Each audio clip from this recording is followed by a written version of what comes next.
It does. Excellent. Hi. Well, good evening, everybody. Yes, it is. Pretty close. If you haven't been here before, of course, I was asking a question, and the correct answer is yes, it is. So I'll try it one more time just for the new blood. Good evening, everybody. Yes, it is. I know. That's fun. But you know why? Because tonight is all about how can you master anything you need to master in your life. Now, I know that might sound almost cliche at this point because there are so many tools out there in the world and there's so many ways to learn how to do things, so to speak. What I want to share with you tonight is a really specific skill set that I realized I've been doing over the last 10 years of my life to sort out really any skill you want to learn and master. How many of you would like to, you have something that you've learned, you'd like to do, or you'd like to do and you haven't started yet, and you'd like to be able to master it? How many of you feel like you'd like to be able to do something like that? Cool. How many of you, have you ever felt like, I know I have, like you have something inside you and you want to give a little more, you want to do something, be more, achieve more, give more, something to that effect? Anyone ever feel like that before? Right? Yeah. Well, what I found is there's a very specific way to be able to get to the level where you can do more, give more, achieve more, whatever it is. And I feel like in the world right now, there are a lot of tools that you can learn. There's a lot of seminars you can go to. There are all sorts of things. There's also a lot of teachers out there in the world. Now, I don't know about you, but I felt like one of the reasons why I wanted to start this meetup and this company, and this is, my name is Matt Browning, and this is our company, Evolution Seminars. We run NLP and hypnosis trainings and seminars all across Southern California, into Australia and New Zealand, and well, we love doing it. It's one of my favorite passions in the world, and something I also became very, very good at after practicing. So I want to share with you that, among other things, of how I got to that level and how I've been able to master these skills. So, before we get started though, there's a couple ground rules. If you're new, I hate to tell you, but tonight you have to be willing to have a little bit of fun. No. Boo! You have to be willing to have a little bit of fun. Now what I mean is, like, I'm going to have as much fun as I can because that's what I like to do anyway, but I can't do it by myself, so if everyone just stares at me, that doesn't work for me. So, I'm going to be teaching, sharing. I might be asking a question from time to time, and I want to get some engagement back, not for me, but for you. There have been many different studies that have shown of when you learn something, the retention levels go up dramatically, not just when you take notes, but when you participate fully. So, can you guys think of a class? I just wanted to say this real quick because how many of you have been here before? How many have been to one of our courses, the mini seminar? Okay, good. And how many this is your first time ever? You never even heard of us, seen us? Okay, great. So about half the room. So I think for the benefit of the new people, I want to go over this. So we do run this meetup. It's free every single month. We run it here in this location and 3 other locations in LA as well as San Diego every single month. So you can check with us if you want to come back to another one. It's, like I said, no charge. But if you are going to come back, you got to follow the rules, which again, first thing is have fun. Second thing is we need to find a way to actively participate. So what does that mean? Can you remember back to a class in high school?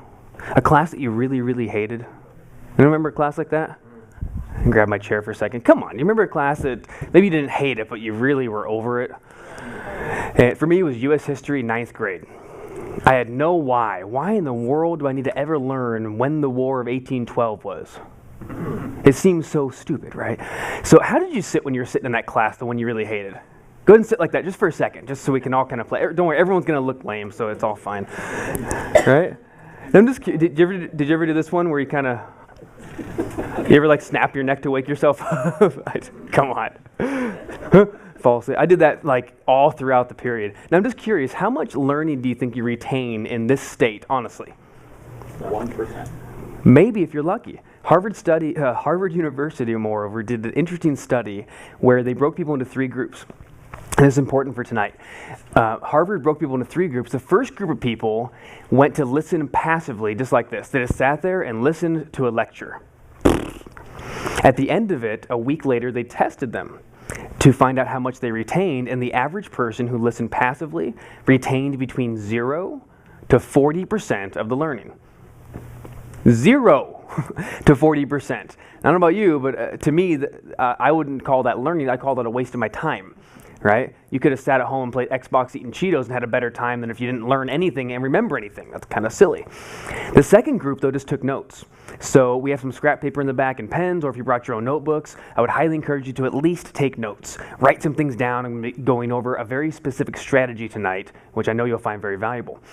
The group who just took notes, all they did is just write things down, and even if they never looked at them again, the retention level soared up to 40 to even 80%, depending on which the study was, right? 40 to 80%. That's much better, yes? Who thinks it's better? Yes. Yes, good. Yes. The third group, the third group was the most interesting group, and that was the group who they did something called participating, right? Listening actively, I call it. And what was important about listening actively was engaging all parts of our neurosystem. So not just listening with the ears, but responding back with the voice, moving the body around, standing up, sitting down, raising the hand. So I might ask you a question. I'll say, who's done this? And, and I want you to yell back and answer, move around, not because I want a rah-rah session. I'm not really into motivation.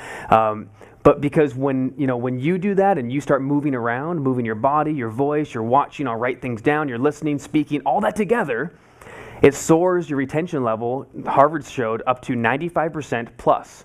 Some people even scored 100% on the retention tests a week later. So how many of you would like to listen actively, participate fully, and retain 95% plus? Say yes. Yes. Good. And always willing to have fun and be like a little kid when you do it? Say, I will. I will. Okay, good. Any opposed? All right, motion carries. We're moving on. But with those ground rules in place. Cool? Good. So the question is, again, how would you like to be able to take anything that you want to do, either an activity, a behavior, a business, a charity, whatever it is that you want to create and make happen, be able to do that effectively and cut the time in half of how long it would take to do that. Does that sound good? Good. So tonight's about the 5 keys to mastery. Now, when I first started out trying to understand and learn about this stuff, I was 17 years old. I was going as fast as I could to absolutely nowhere, and I was making good time there too. It was great. Come on in. Hi. And I found myself, and my parents are here so they can verify my story 100%. Hi, Mom. Hi, Dad. When I was 17 years old, I found myself in my 3rd high school. I was kicked out of 2 other previous high schools, and I went to a continuation school just down the road in Orange, California, called Richland Continuation School. If you don't know what a continuation school is, it's basically, now the people say, oh yeah, I either went there or they have a kid there probably. I always say that and the people in the audience go, oh yeah. A continuation school, if you don't understand what that is where basically if you're getting kicked out because you're always ditching and you're dropping out anyway, or you're pregnant, or you're a gang member, or you're drugged and you're doing drugs and drinking, you're going to go to continuation school eventually. Now, I wasn't pregnant, I wasn't a gang member, but I had the other ones. All right. In high school, I was using drugs, I was drinking, and I was going as fast as I could nowhere. Now, at about 17 years old, I got this weird sort of epiphany that I wanted to do something different with my life. And that's the first time I ever had an exposure to what I figured out decade and a half later almost. Oh my God, it is a decade and a half later, 15 years later, I figured out what I was doing then were these 5 keys, and I want to share them with you tonight. Would that be interesting? Would that be useful for you guys? Yes. Yeah? Okay, good.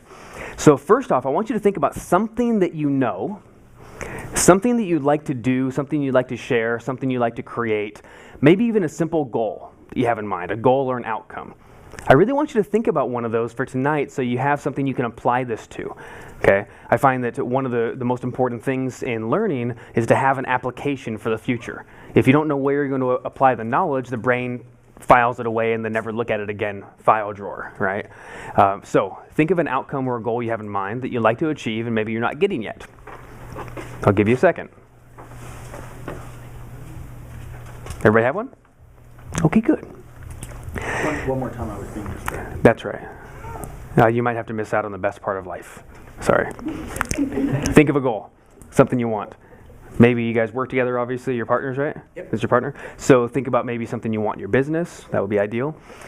And, and then again, how we're going to get there. So I'm 17 years old, and I start to wake up and I think, this is stupid. Quick story. I didn't need to get, drunk, and I didn't want to use drugs anymore. So I thought I got to do something different. I don't know what to do, so I got sober. I was 17 years old. I got sober for the first time, and I started going to these meetings, the 12-step meetings called AA. Now, when I started going to meetings, I had the first sort of opening, the first idea of self-improvement, the first expression of self-growth. So I thought, it's time to start to understand a little more about what makes me work, right? Kind of hack my own brain and figure that out. So I started thinking about that. And, within a short period of time, I did all the things you're supposed to do, right? And I started to follow the first steps. In the very first step, you can jot this down if you wish. Very first step is decide on your outcome. Now, it might seem obvious to you, but so many people, and I run into them a lot. I have a lot of personal, private clients. I see a lot of students in different countries all over throughout the year during our seminars and trainings. I hear this a lot. And somebody says, I want to make a difference. I want to change. I want to create this thing, whatever my dream is. And I say, well, what is it that you want specifically? And they can't tell me that. In fact, very often they tell me what they don't want. Does that sound weird? It might sound weird, but many people think that way. So what do you want? And they say, well, I don't want to be sad anymore. Okay, what do you want? Well, I want to get out of debt. Is that what you want, or is that what you don't want? Right? They say, well, the debt, and they focus on the thing that they don't want, and they try to get away from it, which again seems sort of silly on the surface, but so many people just think that way. So the first step I decided was, okay, I need to decide what I actually want in the first place. What's my outcome? Now, when you figure out what your outcome is, there's a couple parts to that. The first part is, what is it you want specifically? So what do I want? What was the point? And our story brings me to, I decided to get sober. I started going to meetings. I came back to my original high school. I came back to my original high school. I graduated 6 months early because I started getting things on track. And right away I started working in the finance business. I started working in mortgage and working in real estate. I'm 18 years old. I'm cranking. I got a new job. I'm out of Sizzler Steakhouse, and now I'm working almost as an apprentice, basically as an intern, because I found someone who really wanted to mentor me and mold me. And I was making $6.83 an hour, which by even those standards wasn't that good of money, but it was worth it. So I was almost working for free, but I started going there. Now, one of the things I decided that I wanted when I was 17, and my mother again can verify this, I wanted to become financially independent. I wanted to be a millionaire and retire by the time I was 25. That was my goal. I just thought of it and I thought, you know what? So financially speaking, right up front, financially speaking, that was my first goal. So one of my first goals was to make a financial commitment of I want to be independently wealthy. Now, even if money's not what drives you, and that's not, of course, what drives any of us solely, even if that's not you, how many of you feel like to be independently wealthy would be a pretty nice goal for yourself so you can maybe seek the other things you want to do? Who feels like that? Wouldn't that be nice, right? We just call it financial freedom, okay? Having financial freedom so you can choose to do what you want. Some people choose to buy yachts and cars. Some people choose to have more money to donate to feed children. It's up to you what you want to do with it, but it's nice to have the options, right? So when I was 17, I said I want to be a millionaire and retire by the time I was 25. I got my first checking account. And this is long before like the movie The Secret came out or anything like that. I didn't read any of those books, but I decided I wanted to write a check. Now here's where it changed. My outcome included more than myself.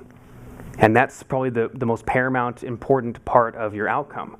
See, if your outcome is only about you, the vision would perish very, very quickly. Very, very quickly. We lose juice when it's just ourselves. So I wrote my check, not even knowing this at the time, to my mother. I wrote a check to my mom for $1 million, and I said, when I'm 25, you can cash this. And I think you had it on the wall for quite some time. You probably still do, I don't know. Yeah, so she put it up on the little wall by the calendar, and I thought, oh, that's really neat. And so I didn't write it to myself. See, a lot of people, you watch The Secret, or some kind of you go to a seminar like that, and you write a check to the universe or to yourself, something like that, and you say, my $1 million, and I didn't know it, but I wrote it to my mom. Because part of my vision that started driving me was I thought if I can be independently wealthy, yeah, I can have what I want. But the angels start singing in the background. Just so you know, we're going to get serenaded all night. There's a really cool study group next to us, so you can enjoy that as we go through. You have a soundtrack. Yeah. Isn't a movie better with a soundtrack? Yeah, I think so too. So you'll love that. So I wrote it to my mom because I wanted to include them in my vision. I thought, man, if I'm independently wealthy, I can help take care of them, and they can do what they want too. That'll be cool. I started thinking about, being able to help other people, maybe helping kids. I just started to expand the vision, okay? So in this first step, when you decide on your outcome, ask yourself a few questions. I asked myself, who's involved in this? And again, if it's only you, the vision will disappear very quickly. I promise you that. So who's involved? Whom am I going to affect? Right? Is it me and my kids? Is it my parents? Is it the children in Africa? Is that what drives? Who has to be involved that I'm really going to feel passionate about? Right? What's the deal? What specifically? And then the next most important question I had to ask myself was why. You must find your purpose. Okay, so all part of your outcome, and this is what gets missed very often. What gets missed so often is people say, hey, here's my goal. I want $1 million. And then they stop, and then they wonder why they don't get it. Now, the thing is I've created some goals that I've absolutely obtained, and I've created goals that I never got. And the difference was my motivation or my why. What's the thing that drives you inside to do it? It's the purpose, the why, the desire. So think about that goal you have for a second, and honestly ask yourself, why do I really want this? And if you don't feel something stir inside, you better go deeper, was what I told myself. You better go deeper. You better find something. Okay, you need to, surface level outcomes just don't help. So when I wanted to be financially free at 17, I wrote the check, and that's when I had an opportunity to be presented to myself. My first mentor, actually two mentors, Joe and Ed, they were brothers. Joe came and found me at an AA meeting, and I was going to this occupational sort of like job/school for a period in high school, and I dressed in a tie, and I went to a morning meeting, and he said, wow, you seem like a sharp kid. Why don't you come work for me? And I said, Joe, I'm working at Sizzler Steakhouse. I'm fine. I'm going to be head salad bar pretty soon. You know what I mean? Like life's pretty good, so it's not a big deal. And he said, well, here's my phone number, a card, call me anyway when you finish school. I think you'd appreciate the opportunity. So I said, fine. Now he offered me, I had two job propositions out of Sizzler. The first one was working at some printing company. I don't remember the name of it still to this day, but it was a friend of mine who worked there, and they were going to get me a job at about $9 an hour, which was huge. Joe was offering me $14,000 a year, which was very, very low. I thought back and forth. I thought really hard for a week of where I should go. And the money was better here. And 10 years later, who knows where I'd be right now? I'd probably be a manager at a printing company, and that's all I'd just be doing that and feeling empty personally inside, and that's all I'd be doing. But I decided to go with Joe for less money, but I realized that I can learn a heck of a lot more. So looking back, I would have done it for free had I been able to tell my younger self that, right? I need to find somewhere. So the second step, the major second step I had to go through was to decide. Not on the outcome, but simply decide that this is happening and commit. So let me tell you what that means to me. When you make a decision, an absolute decision to do something, I decided right then and there, I said, I'm going to learn everything I can about the financial industry. I want to learn all I can, and I'm willing to commit myself to it. I decided. Now, the word decide comes from Latin roots. De means of or from in Latin. And side comes from the Latin, which actually is translated literally to incision or cut. So the word decision would be literally translated as to cut off or cut away from. And think about it. Doesn't a decision do that? A decision cuts away all other options. It's like you're making an incision in life and saying, you know what, I know there's several options I can do right now, but I'm going to decide to go with this. Now, some of us have trouble deciding what to eat for lunch, right? But think about it. Before you're deciding what to eat for lunch, you're looking at the menu and you have all your options, right? How many people like options? Anyone like options? Yeah. Good. How many people would like to have their options taken away? No. How many people have trouble deciding what they want on a menu? Right? You go ahead and start over there and ask everybody else, right? And then I'll figure it out in the meantime. How many have ever been guilty of that? Come on, say I, right? So if we all do that, why? Because no human likes their options taken away. Even though the most successful people in the world make lots of decisions and they make them quickly, said Napoleon Hill of Think and Grow Rich. That's true. So let me test you on it. Successful people make lots of decisions. They make them quickly, right? Those two things. So they make lots of what? Decisions. And they make them quickly. Really? That's right. So knowing that, and they make lots and lots and over, and they change your mind slowly, if ever. So one thing I found also from researching successful people, and also whenever I've succeeded, is I made the decision, and I kept it. So if you think of decision as truly cutting off the other options, what that means is it's burning the bridge, right? You heard the old metaphor about the troops who they come across, or burning the bridge or burning the ships, right? Where was that from? One of the many wars, right? And the troops come across on the ships. They get to the shore. The captain orders them to burn their ships. And the troops are going, "What in the world are you talking about? What? But how are we going to retreat if we need to?" And he said, "Well, we're not going to. Burn the ships, then there's only one option, isn't there? It's win. If you don't win, you die." You know, one of my favorite leaders / actors in the world, as odd as it might sound, is Will Smith. Now, if you've ever seen an interview with Will Smith, you'll understand why. The guy's extremely passionate about life. He's extremely passionate about commitment, about decisions, about doing whatever it takes. And one thing he always says is, look, all I know is I will work harder than anybody in the entire world at what I do. If we get on a treadmill together, I love this. If we get on a treadmill together, it's only two things. Either you're getting off first, or I'm going to die. And he has an absolute certainty that he'll win. An absolute certainty he'll outlast anybody. Because that absolute certain belief that either you're getting off first, or I'll die trying. Think of that. I mean, imagine burning the ships, right? Imagine being that committed to something, making that kind of a decision. When was the last time that any of us, honestly, looked at a goal we had and made a decision so clear, so concise, that there was only one option and we were never going to give it up on, never going to give up on it? When was the last time we did that? Right? And then you ask yourself, when was the last time I really stepped up my game and stepped up to do something that I really wanted to do? When was the last time I really achieved something I really wanted? And the question I would say is, when was the last time you decided that you wouldn't quit no matter what? You wouldn't quit no matter what. So I decided I wasn't going to quit no matter what with my financial independence, and I said I want to do this. I tried everything I could, and I started when I was 18, making $14,000 a year. By the time I was 19, just before my 20th birthday, I bought my first house. By the time I was 21, I bought my second house down in Corona Del Mar, 311 steps to the beach. I remember counting. And by the time I was 25, I was a self-made millionaire. My net worth was $1,016,000. And I didn't realize that I was still going for that because I had forgotten that outcome. But because I decided so clearly that I had to do it no matter what, I started adding up all the property. I had $5 million in real estate at the time, running a successful real estate business, a financial coaching business, and a mortgage business, 3 companies. And little by little, I started to get to that point where financial success was happening. So little did I know, I set that goal and it was so clear, so real, so vivid, and so important that it happened even when I stopped working on it. How many of you would love to have a goal happen even if you stopped working on it? Would that be cool? Yeah. Right? That's exactly what happened to me. Exactly. Now, the second part I believe to step 2 is the commitment though. So what I needed to do is, I don't mean commit to yourself, and jot this down. Commit to a mentor, a coach, someone who you need in your corner, someone you're going to learn from, someone who's been there before. Someone who's been there before. Critically important.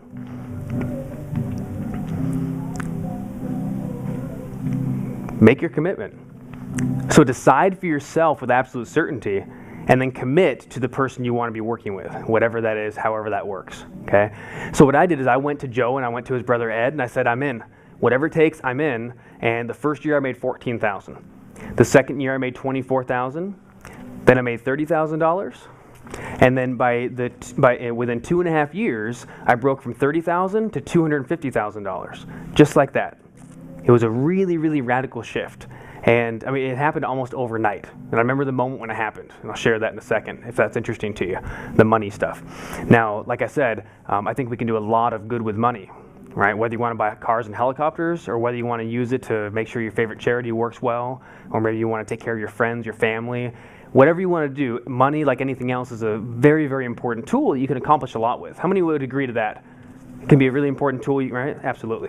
So I want to get that across, because sometimes people hear about goal setting and making a lot of money and they think, oh, that's so selfish.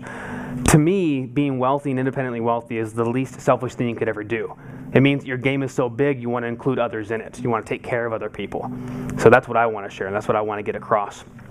Now, when I got to this point, I started looking for two things in a mentor, okay? Two things. Very, very important. Now, I don't know about you if you've noticed this or not, but I've noticed it in the world right now that a lot of teachers are very incongruent in the world. And I don't get why, but it seems to happen. I remember in high school looking around and seeing my economics teacher was broke, my PE teacher was fat. I'm serious. Right? And there's marriage and family counselors who are divorced and single. And I thought something is wrong with this picture. Right? You get what I mean? So something that's been changing in the recent, I'd say decade or so is an awareness of congruence, I call it. Congruence of saying and doing the same thing. So it's one thing to be a great teacher and say, hey, I can teach you all about finance, but can you apply it in your own life and get results? So then you want the other thing. You say, well, no, I want to get a teacher who's been there. I want a mentor who's got results, right? How many of you think that's important, to have a mentor that's gotten the results you have, right? So, and one of my mentors that I found later on was a guy named Tony Robbins. How many heard of Tony Robbins before? Right? If you haven't, he's the guy on the infomercials with the big teeth and the big hands. Yeah. So Tony would always talk about that idea of finding a model worth modeling. Find a model worth modeling, a role model that actually has the results. There's another problem with that, though. If that's all you do, a lot of role models can't teach for anything. They have no idea how to give you the information. So I wanted to learn how to snowboard a while back. And there's kind of two options. You either go to an instructor who isn't necessarily the best, but they know how to teach, or you go to the best snowboarder that you can get access to. Someone may be competing professionally, but they probably don't know thing one about teaching. They just do it really well, right? So what I would say is when you find a mentor, you want to find a combination of the two. Find a mentor who knows how to teach their craft and does it very, very well when they're off duty, right, in their own life, right? You want to learn how to sell really well? Find someone who does sell for a living and knows how to teach the process and the science of sales. You want to run a business? Find a business coach, but they better be running a successful business as well. Does that make sense? How many think this makes sense? Say aye. Aye. Good. Okay, so I think that's one of the most important things first off. So look for someone who's congruent. Now, I looked around for a lot of different mentors over the years, not knowing I wasn't seeking a mentor, but I ended up finding some. The first place was I looked in the Alcoholics Anonymous programs. And nothing against the programs, had nothing to do with the programs. I looked around for what they call a sponsor. And a sponsor is someone who's been there, they have more sobriety or clean time than you, and they're going to teach you the ways and basically take you under their wing, right? So ideally, we'd have that in life anyway. Well, I'm looking around, and I went through a lot of different sponsors. Over the years, I looked back, and I thought, man, some of them were, kids that were a couple years older than I was, 20 years old, and really not doing anything with their lives. I had an out-of-work paramedic who was a dear friend, but, again, didn't really have the result in his own life. He was clean, but that was it. The last sponsor I had before I left the program after 6.5 years was an electrician, commercial electrician, and I remember sitting in his house one time, and he was telling me all about how to stay clean. And he had 20 years sobriety, which I respected, right? The only problem was I started looking at the rest of people's lives, the congruence.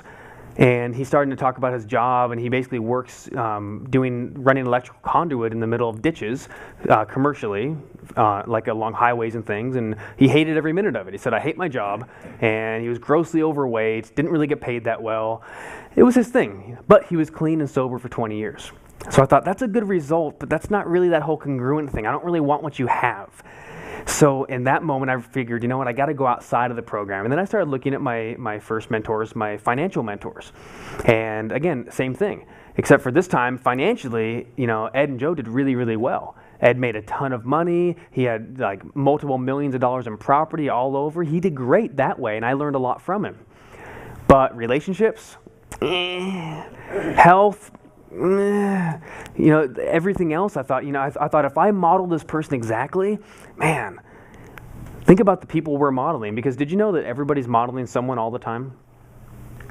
Who are you modeling right now?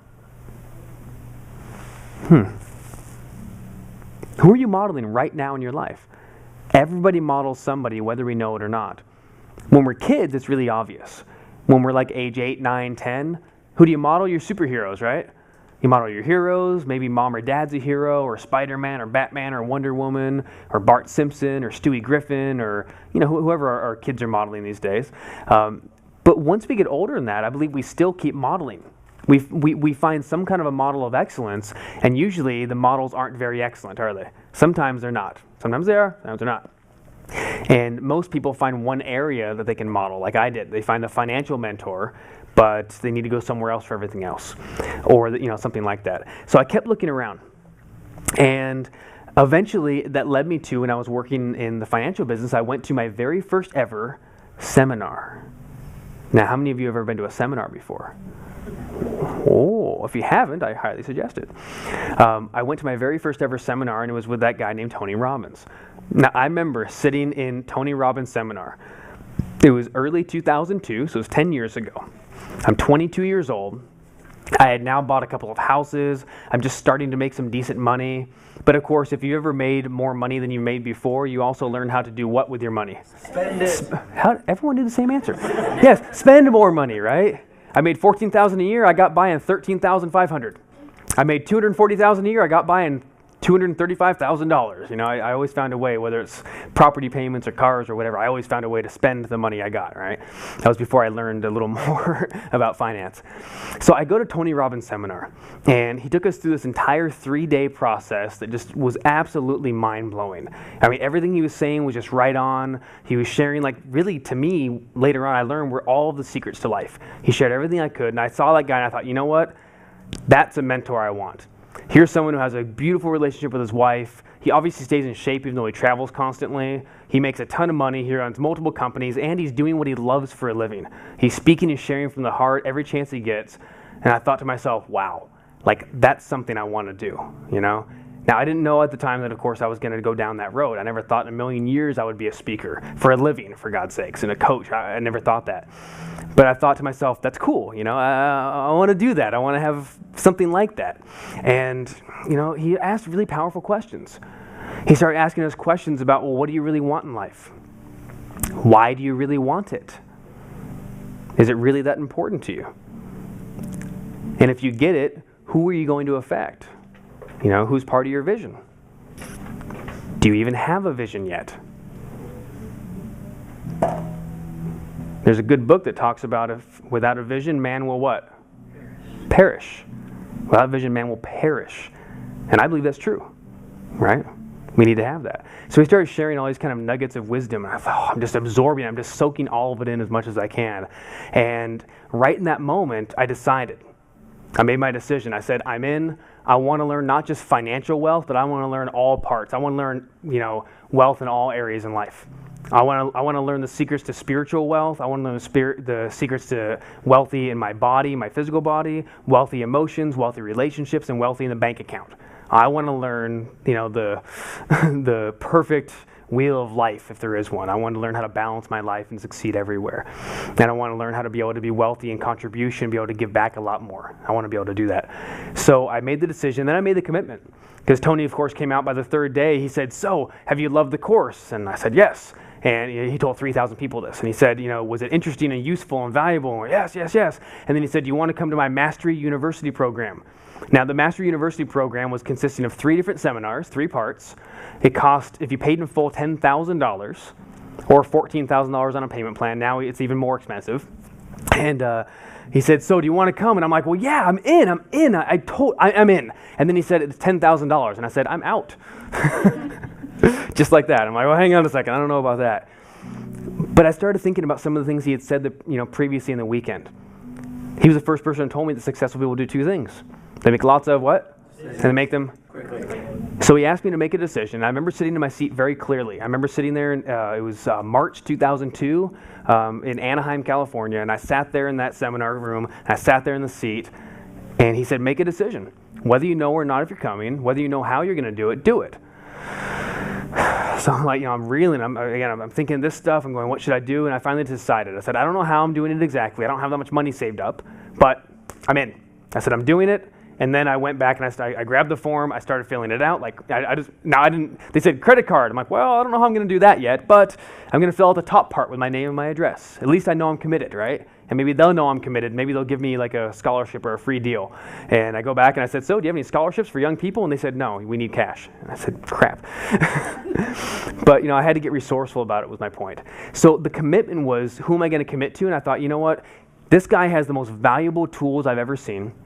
He explains it the best way I've ever found, and it just makes sense.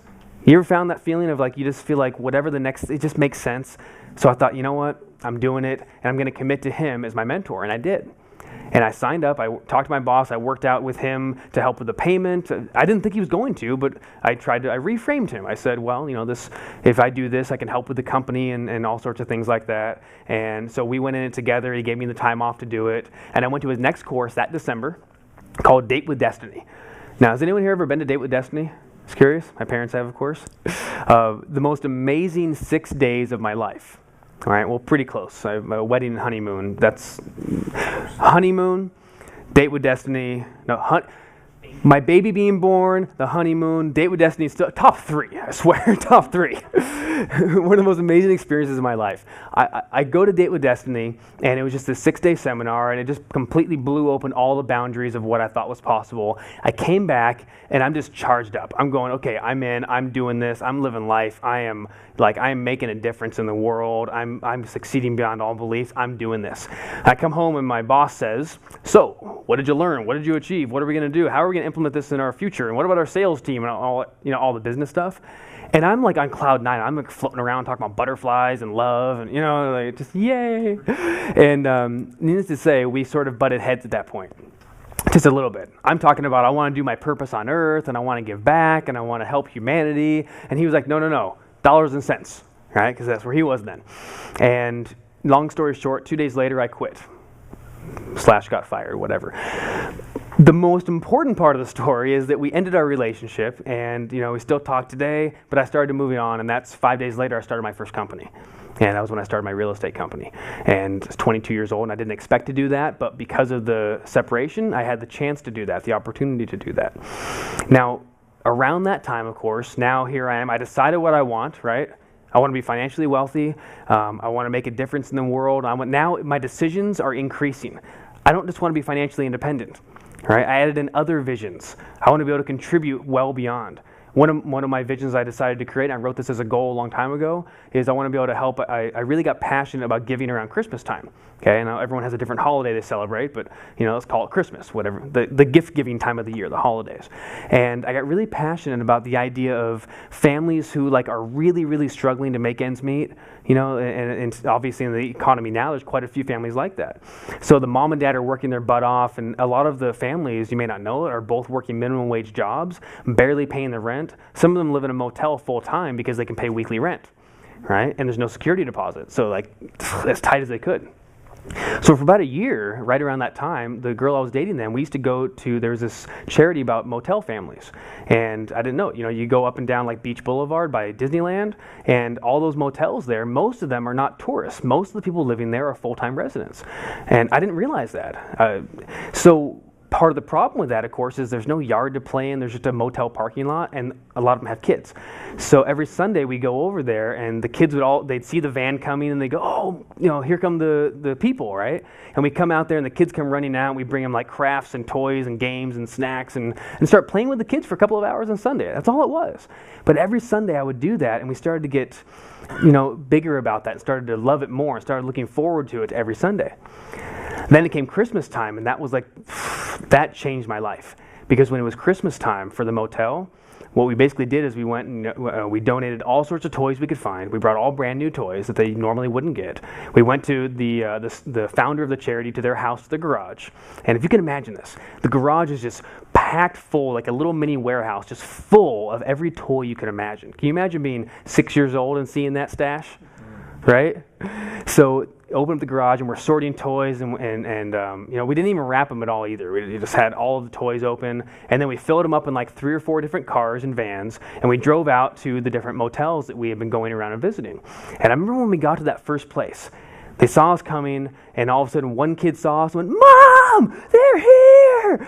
And then, the other, and within about 10 seconds, you got 30 kids running down, and the parents are standing up there, and it was the most beautiful thing you could imagine. They're looking around, hey, here's this for you, and you get to pick which toy you want, the one they've been desiring all year.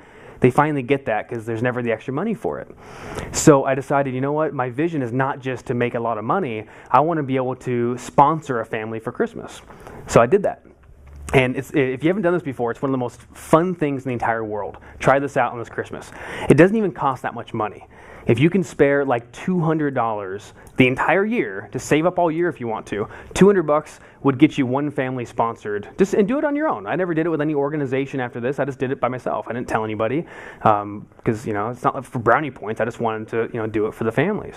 So and I'm sharing it now because I think it really enriched me a lot. So I was in Australia the first time I did this. It was a few years back, and I went out and I just said, you know what, I'm going to go on a shopping spree.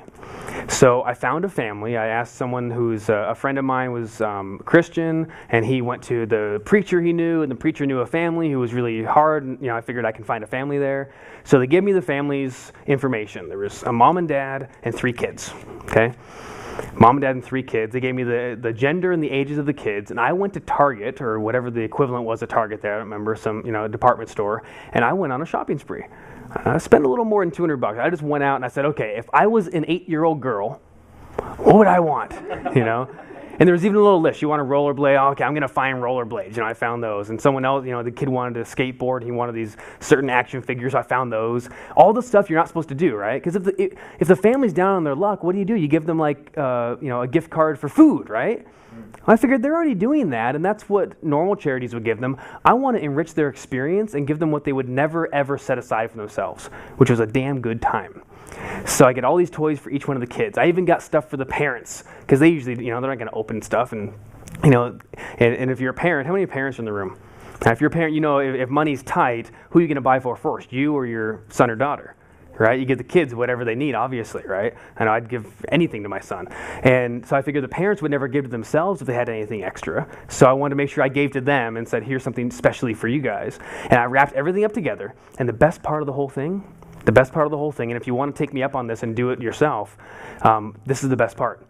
Nobody knows who the heck you are.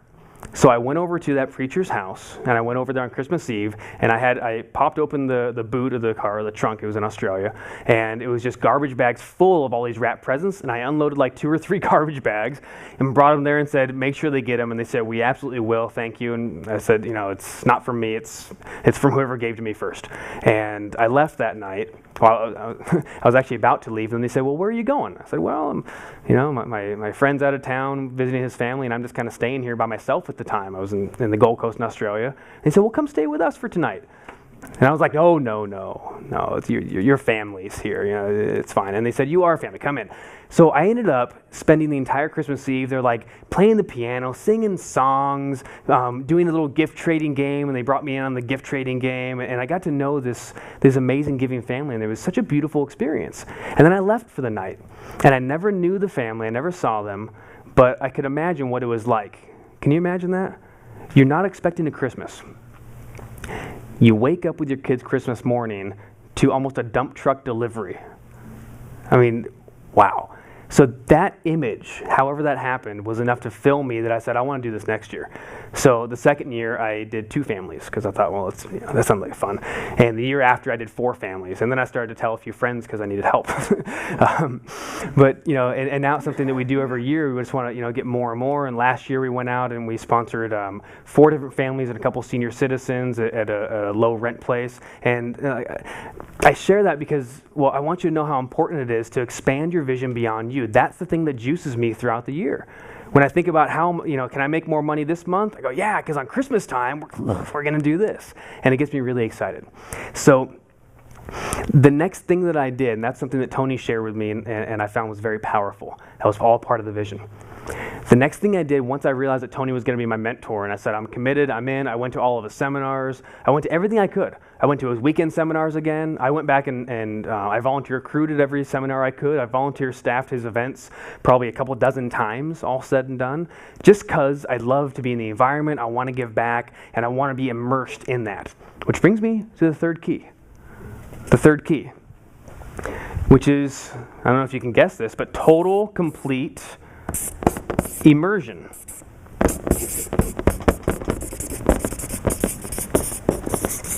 Total immersion. So once I decided that I was going to do this with him and I was going to learn everything I could from him, I said, I'm in. I'm in. What is it you're doing? When are you doing it? Give me the schedule. I'm going to everything. And I did. I went to his Date with Destiny. I went to his Life Mastery course in Fiji, the first time I went to Fiji and fell in love with the place. I went to his Wealth Mastery course. I went back to his other weekend. I went to his coaching. I went to his leadership course he had. I went to everything. I went to things people didn't even know existed that he did. I went to everything I could. I got all of his books and his CDs and his, I signed up for one of his elite packages years later, and they sent me this huge crate, literally, a big box about this wide, that tall, and it was full of every single CD and DVD product he had. And I got that, I'm like, all right, let's start with the first one. I put it in, I just started learning everything I could. I spent a lot of money there, but I see every single bit of it as a total immersion investment. So my advice for you, if you have that vision, that's something that you really want to create, something you really want to do, find out how you can learn the resources, whatever you need that you don't yet have, and immerse yourself in that environment. Immerse yourself. If you need to learn how to sell for the thing you're doing because it's a new job, immerse yourself in sales training.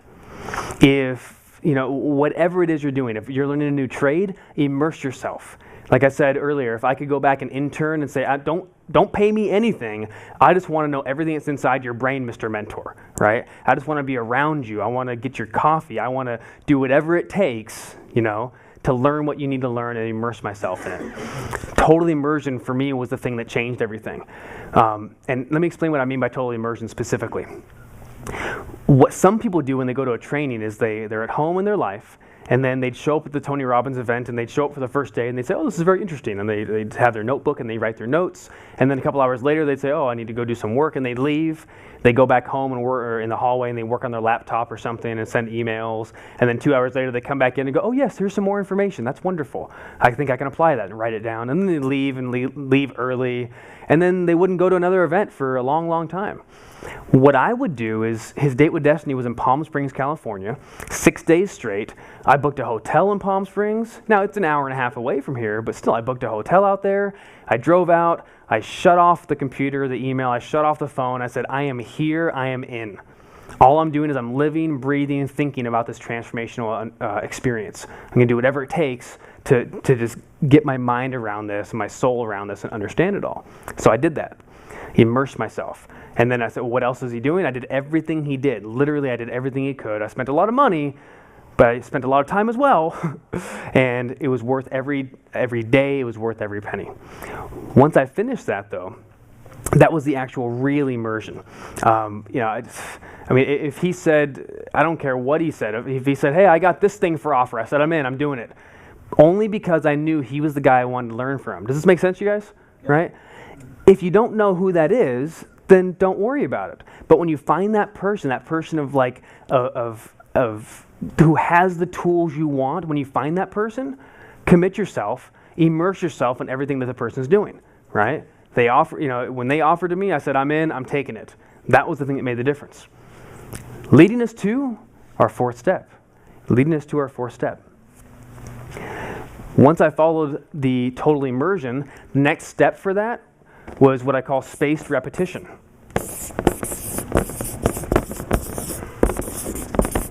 Spaced repetition. So how many of you ever worked out before? Anyone ever worked out before? Went to the gym? Ever? I did that once. I remember that was back in '96, wasn't it? Yeah. If you've been to the gym before, we know a couple of things about our muscles. One thing we know is that we need to have a consistent routine, right? There has to be a consistent routine.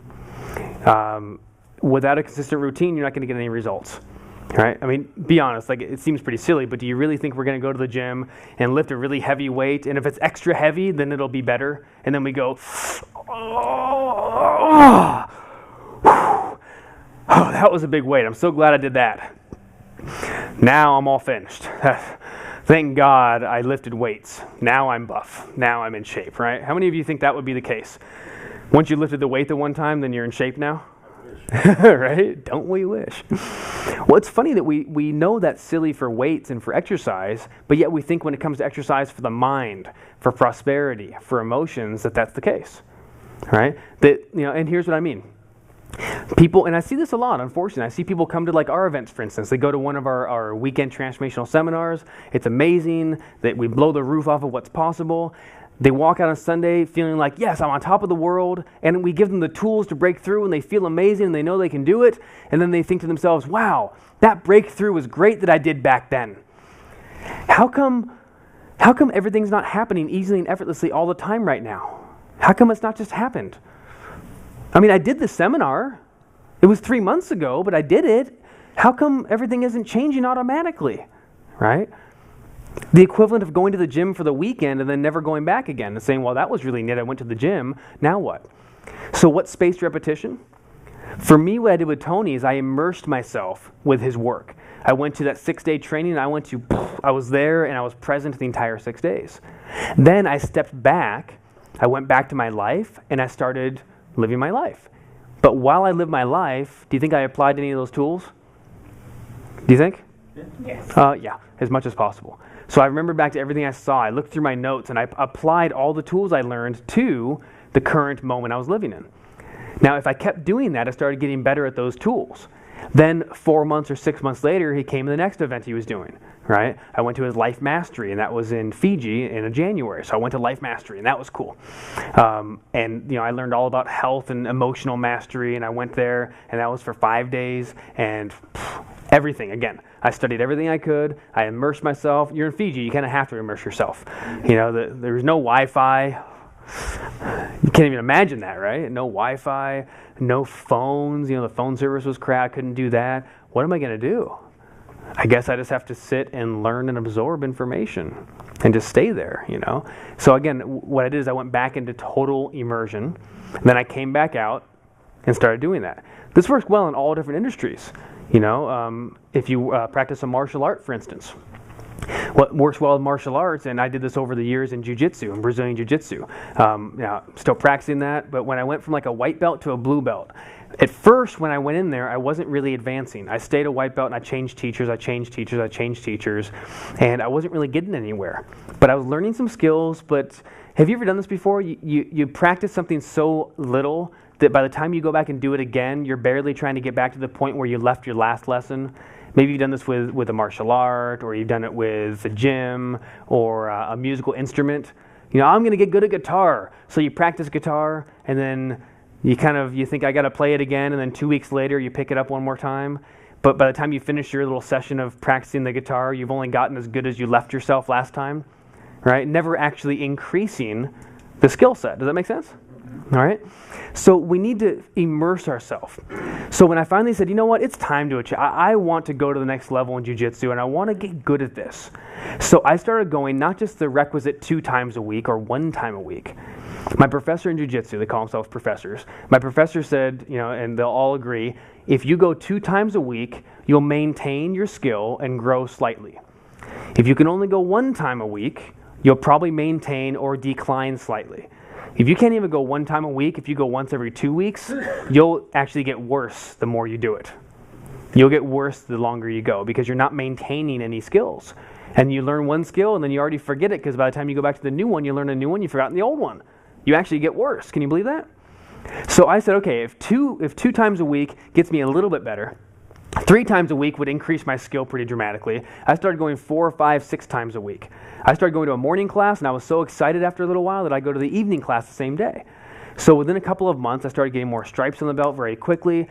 But most important, it wasn't the stripes. It wasn't the accolades I wanted. It was the skill set that goes along with it. Because in a martial art, they believe that the belt is a representative of who you've become to earn the belt. Does that make sense? It's not about getting a belt and saying, look at me, this is what I do. It's who you've become to earn that. And I wanted to become that person who would earn that next level belt. So I started getting better. I started tapping other people out. I started knowing my skills. When somebody put their arm in a certain place, I went, ooh, my unconscious mind said, grab this, twist that, and I got him, and I started to do that, and it started to work.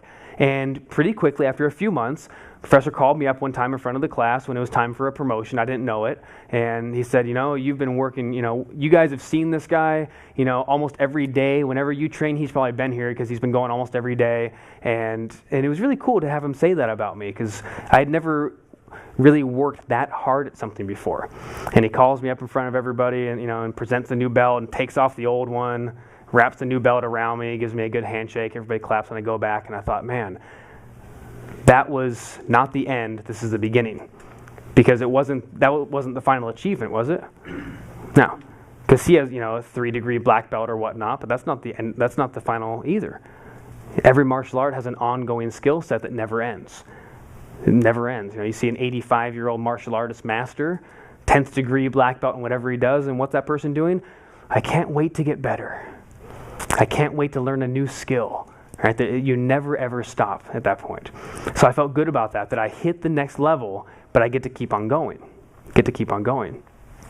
So for me, that was my total immersion. Then spaced repetition. See, when you go to a martial art, I went in and it was like immerse for 2 hours a day. And then I'd come back out. And I'd live my life and let it settle in at the unconscious level. And then I'd go back and immerse myself again in another class. And then come back. I did the same thing with Tony in his seminars. I did the same thing with martial arts. And I've done that with other skill sets over the years. Spaced repetition. Does that make sense? Yes? Good. Spaced repetition. What also goes along with spaced repetition is review. So write down the word review. In other words, revisit the thing that you've already learned that you think you already know that you don't really know yet because you've only done it once. Review. Now, there's an interesting story about this because after I started working with Tony for quite some time, or studying with Tony for quite some time, I found myself some years later, 4 years later specifically, it was the end of 2005, and no, it was only 3 years later, because he had this program that I heard about that I really wanted to do, but it was so far out of the budget it wasn't even funny. He talked about on stage, he said, I have this program called my Platinum Partnership Program. Now, Platinum Partnership was a 1-year total immersion with the best peers, the kind of people who can spend a heck of a lot of money and have a heck of a lot of free time. What kind of people are those people? Rich business owners, pretty much, right? So I was not a rich business owner. I was a business owner, and I was doing okay. I had some properties, but compared to these guys, that peer group was up here. That peer group was way up here. I was here, they were here, right? So the first thing I thought is, I want to do whatever I can to get around this peer group. You ever thought what it would do to you if your closest 5 friends were all millionaires? Or what if the closest 5 friends were all in happy, amazing marriages and relationships? Would that change the way you see your relationship? Yes. What if your top 5 friends were all triathletes? Do you think it would change your physical habits a little bit? What do you think? Yes or no? Yes. Right? A little bit, right? Or a lot? A lot. So I made a commitment to hang around some of these people, and I said, I got to do it. Now, 3 years prior, he talked about that, and he said, so if you want to come, you can go to all the seminars I do, and you can travel around the world and go to 4 different trips in all different places around the world. It costs only $65,000. Don't worry, $10,000 goes straight to charity, which I thought was cool, but $65,000, plus you got to pay for your trips. So all said and done, the price tag, we did a trip to South Africa, because I did it. We did a trip to South Africa for $8,500 and Tahiti for $9,000. And we went to all these places. And 3 years prior, he talked about this with that price tag. But with higher price tag comes higher what? Commitment. What else? Value, right? If you're looking for a new camera and you want the best camera out there, do you look at the $100 camera?